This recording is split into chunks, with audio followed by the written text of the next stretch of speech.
जय श्री राम। मैं आचार्य उमेश मिश्रा अब मैं आपको पुनः श्री शिव महापुराण में ले चलता हूँ, जो कि महर्षि वेदव्यास द्वारा प्रणीत। और देखा जाए तो हमारा या आपका ये संसार का श्री शिव महापुराण अत्यंत प्रभावशाली है, जो कि हमारे 10 मिनट को पढ़ने या उसको सुनने मात्र से भोलेनाथ की कृपा बनी रहेगी। और सबसे प्रभावशाली ये है कि आपको रोगों से मुक्ति दिलाने में, और आर्थिक स्थिति आपकी खराब है तो उसको सुधारने में भोलेनाथ की कृपा आप पर शीघ्र बनेगी इस 10 मिनट के शिव पुराण को सुनने और पढ़ने मात्र से। तो आइए चलते हैं, समय को व्यतीत करते हुए थोड़े समय में आपको 10 मिनट के माध्यम से शिव पुराण को आप तक पहुंचाने की पूरी प्रेरणा बनाएं। और आप शिव पुराण को सुनिए, जिसको मैं संस्कृत और हिंदी में उच्चारण करते हुए आपके बीच और आप तक मैं पहुंचाता हूं। तो उससे पहले मैं भगवान गणेश, जो सभी विघ्नों को हरने वाले हैं, और माँ सरस्वती, जो ज्ञान की प्रदायिनी और हमारे बुद्धि की प्रदायिनी हैं, उनके चरणों में शीश नवाते हुए मैं निवेदन करूंगा कि हमारे देश संसार में जहाँ भी श्री शिव महापुराण की कथा हो रही है, या जो इस कथा का सुन रहा है और रसपान कर रहा है, उसके जीवन में कभी भी किसी प्रकार की कठिनाई न आवे, और न ही किसी प्रकार से किसी संकट से जूझे। तो आइए चलते हैं हम आपको भोलेनाथ के श्री शिव महापुराण में। तो उसके पहले मैं थोड़ा सा आपसे निवेदन करूंगा कि इस 10 मिनट के शिव पुराण को आप रसपान करिए और सुनिए। तो चलिए चलते हैं श्री शिव महापुराण में। त्वमेव माता च पिता त्वमेव, त्वमेव बंधुश्च सखा त्वमेव, त्वमेव विद्या द्रविणम त्वमेव, त्वमेव सर्व मम देव देव। इसके पश्चात ओम श्री सांब शिवाय नमः, ओम श्री गणेशाय नमः अगर देखा जाए तो भोलेनाथ के इस श्री शिव महापुराण की विशेषता यह है कि इनके शिव महापुराण के आगे गंगा, यमुना, सरस्वती, गोदावरी आदि नदियाँ भी फीकी हैं। जो शिव महापुराण का चिंतन करेगा और जो शिव महापुराण को सुनेगा, उसके आगे ये नदियाँ फीकी हैं। तो देखा जाए तो शिव महापुराण की यह परम पवित्र कथा धन्य है, जिसके सुनने से पापी जन भी मुक्त के योग्य बन जाते हैं। भगवान सदा शिव के परम धाम को वेदज्ञ सभी लोकों में सर्वश्रेष्ठ बताते हैं। इसके बाद अगर देखा जाए तो ब्राह्मण, क्षत्रिय, वैश्य, शूद्र तथा अन्य प्राणी, यहाँ तक कि जिस पापी ने धन के लोभ से अनेक लोगों की हत्या की तथा अपने माता पिता और पत्नी को भी मार डाला, वह वेश्यागामी शराबी ब्राह्मण देवराज भी इस कथा के प्रभाव से भगवान शिव के परम धाम को प्राप्त कर तत्क्षण मुक्त हो गया। तो इसके बाद मैं द्वितीय अध्याय खत्म करके आपको तृतीय अध्याय यानी तृतीय अध्याय में आपको मैं ले चलता हूँ, जिसमें चंचुला का पाप से भय एवं संसार से वैराग्य की कथा मैं सुनाऊंगा। इसके कथा को आप चिंतन भी करिए और प्रभु के बारे में विचार भी करिए, जो हमारे शिव पुराण में कहा गया है। तो शौनक उवाच, सूत सूत महाभाग सर्वज्ञोसि महामते, तत्स प्रसादात कृत्यार्थोहम पुनः पुनः। शौनक जी बोले, हे महाभाग सूत जी, आप सर्वज्ञ हैं। हे महामते, आपके कृपा प्रसाद से मैं बारंबार कृतार्थ हुआ। इस इतिहास को सुनकर मेरा मन अत्यंत आनंद में मग्न हो रहा है। अतः अब भगवान शिव में प्रेम बढ़ाने वाली शिव संबंधिनी दूसरी कथा को भी कहिए। तो उसके बाद अगर देखा जाए तो इतिहास मिमं श्रुत्वा मनो में तीव मोदते अन्यामपि कथाम शंभो वर्द प्रेम विवर्धिनीम।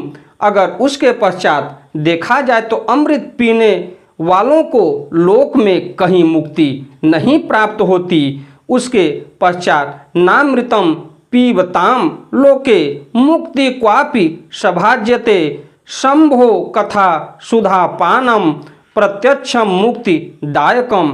तो इसके पश्चात कहीं मुक्ति नहीं प्राप्त होती, किंतु भगवान शंकर के कथा मृत का पान तो प्रत्यक्ष ही मुक्ति देने वाला है। सदा शिव की जिस कथा के सुनने मात्र से मनुष्य शिवलोक प्राप्त कर लेता है वह कथा धन्य है। इसके पश्चात देखा जाए धन्या धन्या कथा शंभोस्त्वम धन्यो धन्य एव च यदा कर्ण नमात्रेण शिवलोकम व्रजेन्नरः। तो कथा सुनने मात्र से सदा शिव की जिस कथा के सुनने मात्र से सदा शिव की मनुष्य शिवलोक प्राप्त कर लेता है वह कथा धन्य है और कथा का श्रवण कराने वाले आप भी धन्य हैं। उसके पश्चात सूत जी बोले शृणु शौनक वक्ष्यामि त्वदग्रे गृहाप्युक्त यत्सत्वं शिव भक्ता नामग्रहिर्वेदर विमत्तमः। इसके पश्चात सूत जी कहे हे शौनक सुनिए, मैं आपके सामने गोपनीय कथा वस्तु का भी वर्णन करूंगा, क्योंकि आप शिव भक्त में अग्रगण्य तथा वेदोक्ताओं में श्रेष्ठ हैं। उसके पश्चात शृणु शौनक वक्ष्यामि त्वदग्रे गृहमुक्त यत्तस्त्वं शिव भक्ता नाम गृणीर्वेदवित्तमः। समुद्र निकटे देशे ग्रामो वास्कल संज्ञकः वसन्ति यत्र पापिष्टा वेद धर्मोजिता जनाः। इस पश्चात देखा जाए तो समुद्र के निकटवर्ती प्रदेश में एक बास्कल नामक ग्राम है, जहाँ वैदिक धर्म से विमुख महापापी द्विज निवास करते हैं। समुद्र निकटे देशे ग्रामो वास्कल संज्ञकः वसन्ति यत्र पापिष्ठा वे धर्मो जिता जनः। दृष्टा दीर्षयतात्मनो दिदैवा जिह्ववृत्तयः कृषिवलाः शस्त्रधराः परस्त्री भोगिनः खलाः। इसके पश्चात देखा जाए तो समुद्र के निकटवर्ती प्रदेश में एक बास्कल नामक ग्राम है, जहाँ वैदिक धर्म से विमुख महापापी द्विज निवास करते हैं। वे सब के सब बड़े दुष्ट हैं, उनका मन दूषित विषय भोगों में ही लगा रहता है। वे न देवताओं पर विश्वास करते हैं न भाग्य पर। इसके पश्चात देखा जाए तो दुष्टा दुर्षि यात्मनो दय निदयवा जिह्ववृत्तयः कृषिवलाः शस्त्रधाराः परस्त्री भोगिनः खला। ज्ञान वैराग्य सर्धर्म न जानन्ति परम हिते कुकुथा श्रवणाढ्यसु निरताः पशु बुद्धयः।